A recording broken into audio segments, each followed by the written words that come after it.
दोस्तों, आपने कभी सोचा है कि समंदर के बीचों बीच जब दुश्मन का कोई जहाज या विमान अपने मिशन पर हो और अचानक उसका संपर्क दुनिया से टूट जाए, उसकी स्क्रीन काली पड़ जाए और उसके कानों में सिर्फ शोर गूंजने लगे, तो उसकी क्या हालत होगी। ठीक ऐसा ही कुछ हुआ है पाकिस्तान की नौसेना के साथ, और इस घटना ने इस्लामाबाद से लेकर रावलपिंडी तक खलबली मचा दी है। खबर आ रही है कि पाकिस्तान का सबसे कीमती और आधुनिक जासूसी विमान, जिसे वो अपनी आंख और कान समझता था, हवा में उड़ते हुए अचानक अंधा और बह रहा हो गया। उसका रडार काम करना बंद कर दिया, उसका रेडियो सिग्नल गायब हो गया और वो आसमान में एक भटकती हुई आत्मा की तरह अकेला रह गया। ये कोई तकनीकी खराबी नहीं थी, ये कोई मौसम का कहर नहीं था। रक्षा गलियारों में चर्चा है कि ये एक अदृश्य शक्ति का काम था, एक ऐसी अननोन एंटिटी यानी अज्ञात शक्ति जिसने पाकिस्तान के पूरे कम्युनिकेशन नेटवर्क को एक झटके में जैम करके रख दिया। इस घटना के बाद पाकिस्तान के कई डिफेंस एक्सपर्ट चिल्लाने लगे कि ये काम किसी और का नहीं बल्कि भारत का है। लेकिन वीडियो में आगे जाने से पहले मैं आपको एक बात क्लियर कर दूं कि दुनिया के कई डिफेंस एक्सपर्ट कह रहे हैं कि जो पाकिस्तानी एयरक्राफ्ट जाम हुआ, उसे जाम करना इम्पॉसिबल है, क्योंकि 1 सेकंड में ये 1000 बार अपना फ्रीक्वेंसी बदलता है, जो भारत के पास ऐसी तकनीक नहीं है। लेकिन मैं उनसे कहना चाहता हूँ कि वो भारत के बारे में अभी अच्छे से नहीं जानते। तो चलिए, आज के इस वीडियो में हम इस घटना के बारे में विस्तार से जानते हैं। लेकिन वीडियो में आगे जाने से पहले, अगर आपको भी यही लगता है कि भारत के पास ऐसी तकनीक है जिससे वो ऐसे एयरक्राफ्ट को जाम कर सकता है, तो इस वीडियो को अभी लाइक करें और कमेंट बॉक्स में जय हिंद जरूर लिखें।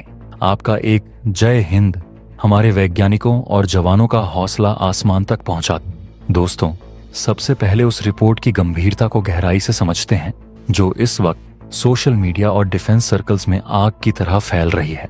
सोशल मीडिया और अन्य स्रोतों के मुताबिक 16 तारीख को पाकिस्तान की नौसेना अरब सागर में एक बहुत बड़ी और महत्वपूर्ण एक्सरसाइज कर रही थी। इस अभ्यास में उनका एक यार क्लास का ऑफशोर पेट्रोल वेसल, जो कि मूल रूप से एक आधुनिक युद्धपोत है, और उनका सबसे advance maritime patrol aircraft sea eagle शामिल थे। इनका प्लान यह था कि जहाज और विमान आपस में रियल टाइम डेटा शेयर करेंगे, समन्वय बनाएंगे और दुश्मन यानी भारत की पनडुब्बियों को ढूंढने का अभ्यास करेंगे। ये एक standard anti submarine warfare drill थी। लेकिन तभी कुछ ऐसा हुआ जिसकी उम्मीद पाकिस्तानी कमांडरों ने सपने में भी नहीं की थी। जैसे ही उनके जहाज ने विमान से संपर्क करने की कोशिश की, जैसे ही उन्होंने अपना डेटा लिंक एक्टिवेट करना चाहा, उनका पूरा कम्युनिकेशन चैनल ब्लैकआउट हो गया। पायलट चिल्लाते रहे, जहाज से सिग्नल भेजे जाते रहे, लेकिन जवाब में सिर्फ सन्नाटा या अजीबोगरीब शोर मिला। रिपोर्ट दावा करती है कि किसी अननोन सोर्स ने उनके पूरे सिस्टम को इतनी बुरी तरह जैम कर दिया था कि वो आपस में बात करना तो दूर, अपना डेटा तक नहीं भेज पा रहे थे। सोचिए, युद्ध के मैदान में अगर आपकी आंखें पर पट्टी बांध दी जाए और कान बंद कर दिए जाएं, तो आप कितनी देर टिक पाएंगे। पाकिस्तान के साथ ठीक यही हुआ, और यह सन्नाटा उनकी हार की गवाही दे रहा था। इस घटना की गंभीरता को समझने के लिए हमें पहले यह जानना होगा कि जिस विमान को जैम किया गया वो कोई मामूली जहाज नहीं था। हम बात कर रहे हैं रैश 47 सी ईगल की। यह पाकिस्तान नेवी का सबसे नया और खतरनाक खिलौना है। असल में यह TR 47 पैसेंजर विमान है, जिसे इटली की कंपनी लियोनार्डो ने एक घातक जासूसी मशीन में बदल दिया है। पाकिस्तान के पास ऐसे 2 विमान हैं और वो इन्हें अपनी नौसेना का ताज मानते हैं। इनमें लगा है अत्याधुनिक मैरिटाइम सर्विलांस रडार, जो सैकड़ों किलोमीटर दूर तक देख सकता है। इसमें इलेक्ट्रो ऑप्टिकल और इंफ्रारेड टरेट लगे हैं, जो रात के अंधेरे में भी फोटो खींच सकते हैं। यह सोनो बॉय गिराकर पानी के नीचे छिपी पनडुब्बियों को ढूंढ सकता है। और सबसे बड़ी बात, इसमें मिलिट्री ग्रेड का कम्युनिकेशन और डेटा लिंक सिस्टम लगा है, यानी यह विमान अपने आप में एक उड़ता हुआ कमांड सेंटर है। पाकिस्तान को इस पर बहुत घमंड था। उन्हें लगता था कि इसके रहते भारतीय नौसेना अरब सागर में छिप नहीं सकती। लेकिन 16 तारीख की घटना ने उनके इस घमंड को चकनाचूर कर दिया। जब सबसे आधुनिक विमान ही संपर्क साधने में फेल हो जाए, तो बाकी बेड़े का क्या हाल होगा, यह सोचकर ही पाकिस्तानी एडमिरलों के पसीने छूट रहे हैं। अब आते हैं तकनीकी पहलू पर, जो इस पूरी घटना को और भी ज्यादा रहस्यमयी और रोमांचक बनाता है। दरअसल डिफेंस एक्सपर्ट के एनालिसिस के मुताबिक सी ईगल विमान में सॉफ्टवेयर डिफाइंड रेडियो यानी SDR नहीं है। इसका सारा टैक्टिकल कम्युनिकेशन पुराने VHF यानी वेरी हाई फ्रीक्वेंसी और UHF यानी अल्ट्रा हाई फ्रीक्वेंसी लिंक्स पर होता है। इसमें लगे रेडियो सेट्स ARC-21 क्लास के हैं जो अमेरिका की कॉलिंस एरोस्पेस ने बनाए हैं। हालांकि ये रेडियो सेट्स फ्रीक्वेंसी हॉपिंग तकनीक का इस्तेमाल करते हैं। इसका मतलब है कि ये अपनी फ्रीक्वेंसी को 1 सेकंड में हजारों बार बदलते हैं ताकि कोई उन्हें सुन न सके या जाम न कर सके। इसे हैव क्विक वेव फॉर्म कहते हैं। इसके अलावा इनका कम्युनिकेशन एनक्रिप्टेड होता है और टाइम सिंक्रोनस होता है, यानी अगर आपके पास सही की और सही टाइमिंग नहीं है तो आप इसे डिकोड नहीं कर सकते। तो फिर यह जैम कैसे हुआ? विशेषज्ञों का मानना है कि स्पॉट जैमिंग यानी किसी एक फ्रीक्वेंसी को रोकना यहां काम नहीं करेगी। अगर पाकिस्तान का विमान जैम हुआ है तो इसका मतलब है कि उस अननोन एंटिटी ने बैराज जैमिंग की है। बैराज जैमिंग का मतलब है पूरी की पूरी फ्रीक्वेंसी रेंज पर इतना ज्यादा शोर और ऊर्जा फेंकना कि असली सिग्नल उसमें दब जाए। यह वैसा ही है जैसे आप किसी से फोन पर बात कर रहे हो और पास में कोई डीजे पूरी आवाज में बजा दे, आप कुछ सुन नहीं पाएंगे।